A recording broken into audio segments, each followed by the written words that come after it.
Ladies and gentlemen, let me tell you something I've learned over the years. Discipline is the bridge between your dreams and your reality. You can have all the talent in the world. You can have the best ideas, the biggest vision. But if you don't have discipline, you will never cross that bridge. Your brain is like a muscle. If you don't train it, it stays weak, it stays lazy, and it will talk you out of your own greatness. You have to decide every single day to take control of your thoughts, because your thoughts control your actions and your actions control your life. Let me tell you something I know for a fact. Nothing, and I mean nothing, will change in your life until you understand that discipline is a mental decision before it's a physical action. See, most people think discipline is about just doing the thing, getting up early, going to the gym, sticking to the plan, but that's only the end result. The real battle starts up here in your head before you even move a muscle. Your brain is the command center. If you win in your mind, your body will follow. But if you lose in your mind, it doesn't matter how much potential you've got, you keep finding reasons to quit before you even start. That's why you've got to start training your brain like it's the most important piece of equipment you'll ever own, because it is. Now, here's the thing. Your brain is not naturally programmed for discipline. It's programmed for comfort, for survival, for doing the least amount of work to keep you alive. And in a world where comfort is easy to get with one click, with one excuse, you've got to fight against that natural setting. Every morning, the moment you open your eyes, your mind starts negotiating. It tells you, stay in bed a little longer. You can do it tomorrow. Nobody will know if you skipped today. And that's the voice that has been running your life every time you've fallen short. The first step to discipline is recognizing that voice and deciding you're not taking orders from it anymore. You've got to reprogram that inner dialogue to say, get up, do it now, keep going, even when you don't feel like it. And let me be real with you. Training your brain for discipline isn't about one big moment of inspiration. It's about the little moments you win over yourself all day long. When you tell yourself, I'll just do it later, that's a mental rep you just skipped. But when you say, no, I'll do it right now, that's a rep you completed. And every completed rep makes your mental muscle stronger, just like lifting weights. You can't expect to get stronger if you don't put in the rep. Every time you choose action over comfort, you're reinforcing to your brain that you are in control. And that is the foundation of discipline. You also have to realize that discipline in the mind starts with clarity. If your brain doesn't know exactly what you want, it will default to whatever's easiest. You've got to tell it what the target is clearly and specifically. If you want to wake up early, don't just say, I'll get up early. Say, I'll get up at 5:30. A-E-M-A, no matter what. If you want to save money, don't just say, I'm going to save. Say, I'm saving $200, 0 cents from every paycheck. The more specific the command you give your brain, the less room it has to talk you out of it. And understand this, discipline in the mind isn't something you master in a week. You've been running on certain mental patterns for years, maybe decades. You've been letting that little voice talk you into quitting for a long time. You're going to have to fight it every day until the new voice, the disciplined voice, becomes the default. And once it becomes the default, you'll start seeing a shift in your actions without even thinking about it. That's the moment you know your brain is finally working for you instead of against you. One of the most powerful things you can ever learn if you want discipline in your life is how to say no. And I'm not just talking about saying no to people. I'm talking about saying no to yourself. That's the hardest no you'll ever say, because deep down, we all have that side of us that wants to take the shortcut. Eat the cake, skip the workout, hit the snooze button, binge the show instead of working on the dream. It's easy to say yes to those things. because they give you comfort right now. But every yes to a short-term pleasure is often a no to a long-term goal. You've got to reverse that equation. You've got to start saying no to what's holding you back so you can say yes to what's going to take you forward. Now, here's the truth. Most people struggle with discipline because they don't want to feel that sting of telling themselves no. We live in a culture that's all about instant gratification. We're told to treat ourselves, live a little. You deserve it. And yeah, you deserve happiness, but you also deserve to see what happens when you finally commit to yourself without excuses.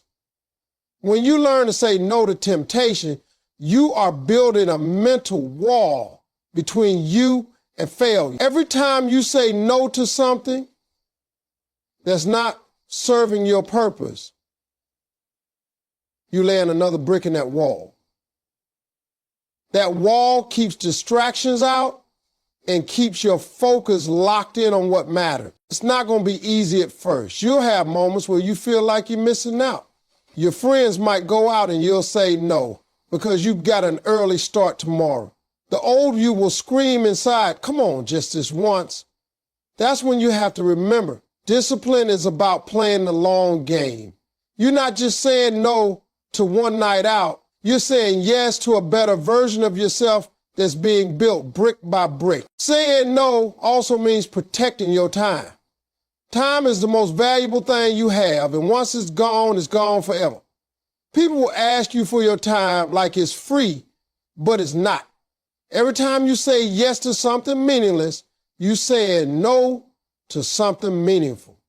You got to get comfortable disappointing other people if it means not disappointing yourself. That's a hard truth, but it's the truth. If your goal is big enough, you can't afford to please everybody. And don't think this is just about big moments. The small no's are just as important. Saying no to hitting snooze.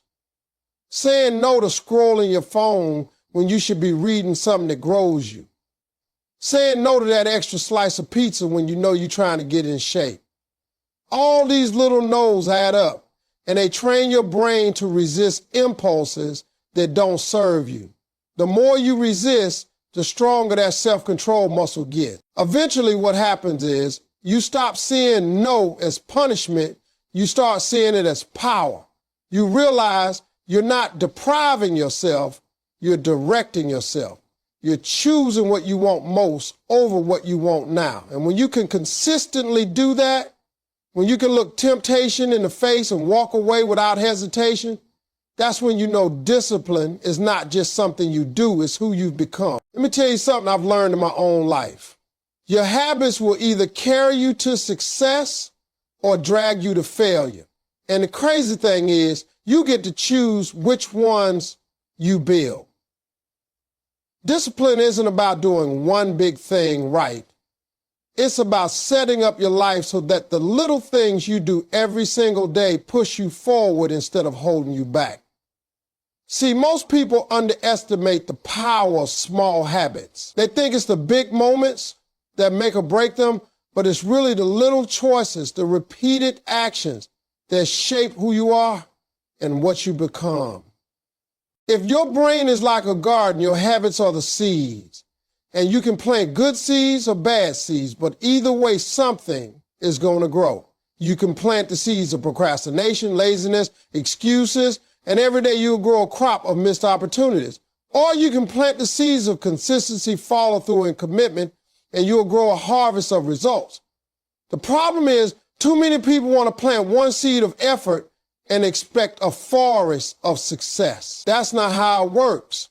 You've got to water those seeds every day. And that water is your discipline. Now, here's the deal.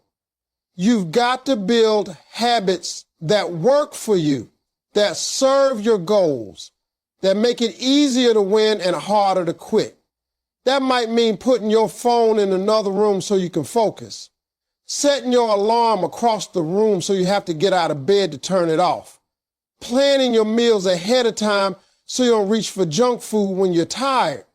These are not just random tricks.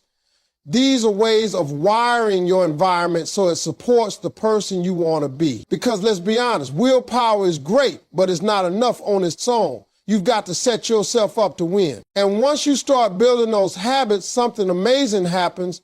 You don't have to think about discipline as much because your habits take over. If you've made it a habit to work out every morning, after a while it feels weird not to do it. If you've made it a habit to write for an hour every day, skipping it feels unnatural. That's the beauty of habits. They shift the weight from motivation to automatic action. But here's the flip side. Bad habits work the same way. If you get used to being late, you'll keep being late without thinking about it. If you get used to quitting when things get hard, that becomes your go-to move. That's why you can't just let your habits happen by accident. You got to choose them on purpose. You got to ask yourself, is this habit building me up or breaking me down? And if it's breaking you down, you got to replace it, not just remove it. Because if you remove a habit and don't replace it with something better, the old one will creep back in before you know it. It's also important to understand that habits aren't built overnight. They're built over time through repetition and consistency. The first week, it feels forced. The second week, it feels a little easier. The third week, it starts to feel normal.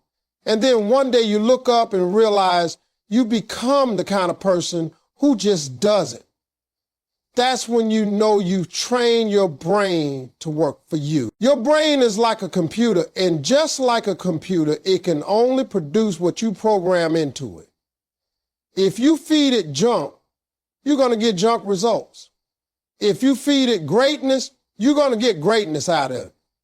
Too many people want to live disciplined, focused, successful lives, but they're constantly filling their minds with negativity, drama, gossip, fear, and doubt. You cannot expect to live a disciplined life when you're training your brain to be distracted, insecure, and unfocused. Your mind becomes what you feed it. So if you want discipline, you got to start feeding your mind the kind of input that supports it. When you wake up in the morning, what's the first thing you give your brain? If the first thing is social media drama, bad news, or people complaining, you're already programming yourself to react instead of act. You're letting the world set your tone instead of setting it yourself. That's why you've got to be intentional about your mental diet. Just like your body needs the right nutrients to stay healthy, your mind needs the right information to stay strong and disciplined. You've got to consume things that inspire you, challenge you, teach you, and push you to think bigger. And it's not just about avoiding bad information. It's about surrounding yourself with good information. Read books that expand your thinking. Listen to podcasts that give you strategies to grow. Watch videos that motivate you to move forward. Hang around people who are serious about their goals. People who aren't afraid to call you out when you're slipping.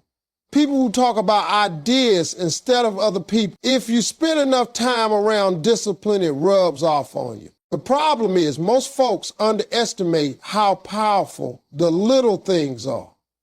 That song you're listening to every day.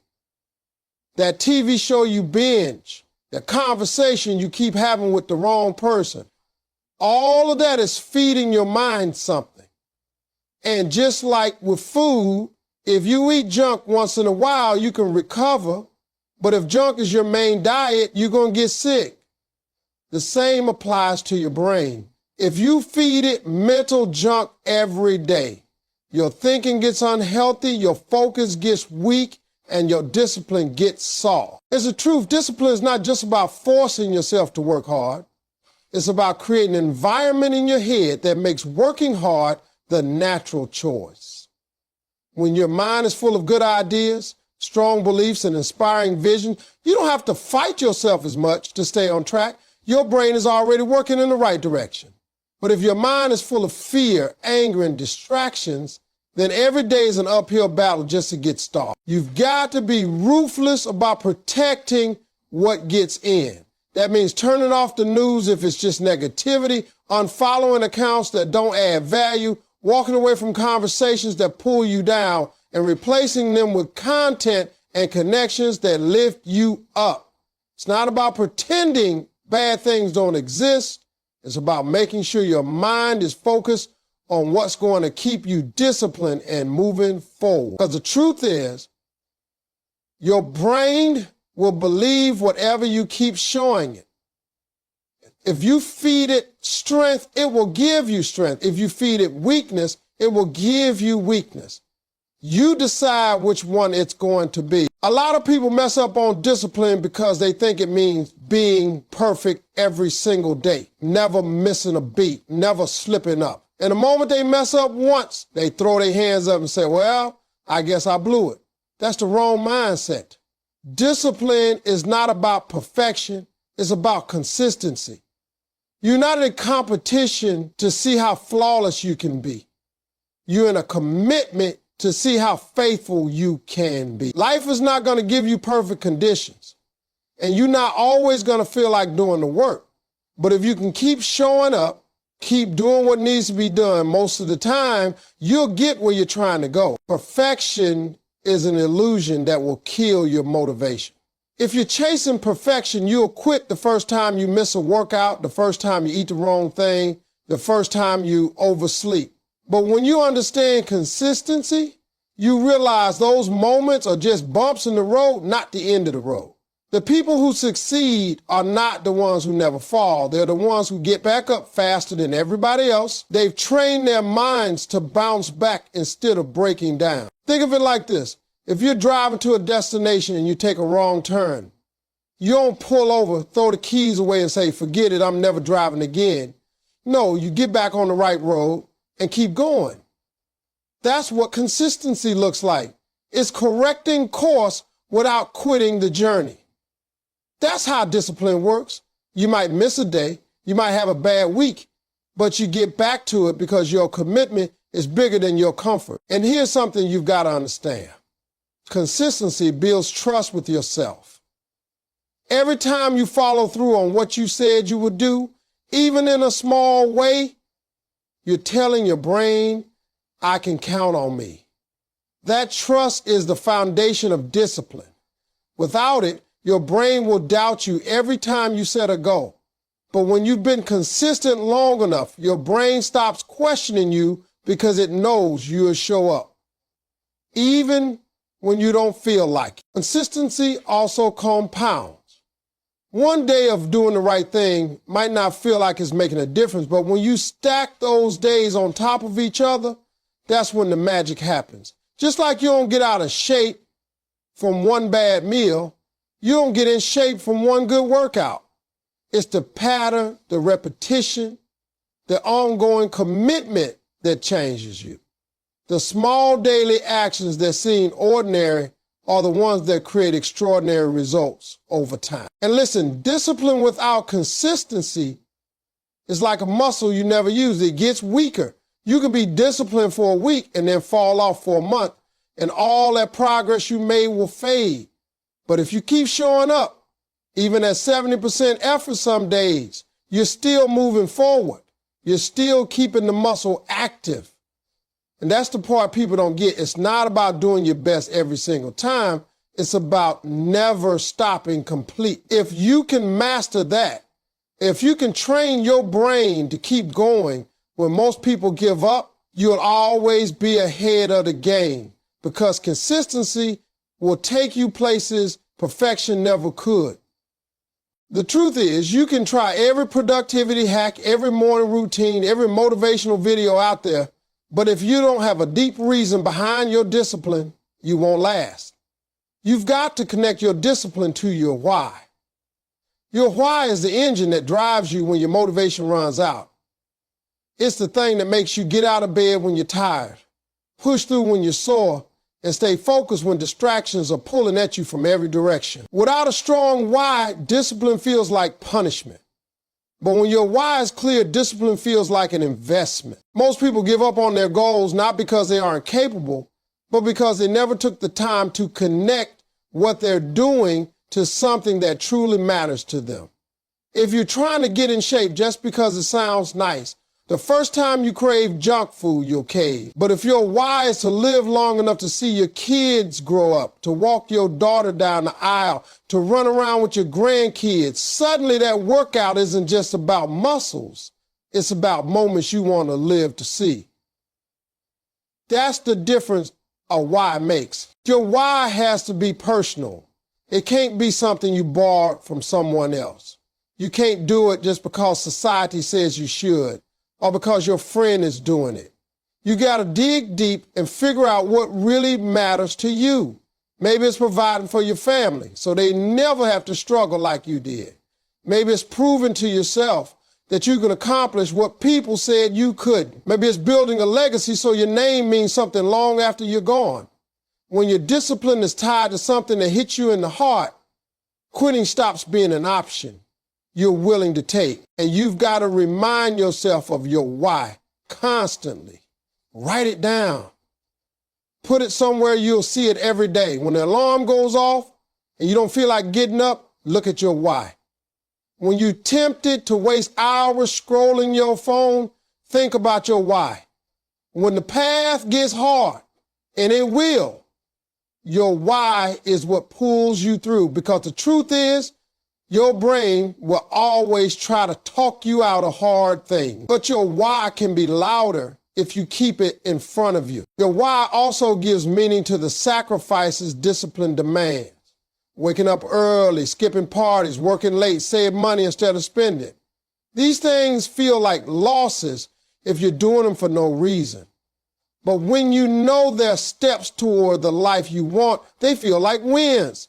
You stop focusing on what you're missing and start focusing on what you're gaining. And here's something powerful. Your why will grow with you. At first, it might be about survival, just getting out of a tough spot. Later, it might become about growth, pushing your limits, building something bigger than yourself. Either way, when you link your discipline to your why, you create a bond that's hard to break. You stop asking yourself, do I feel like it? And start telling yourself, I'm doing it because I have to. That's the point where discipline stops being a chore and starts being a part of who you are. Because you're no longer just working for the goal, you're working for the reason behind the goal.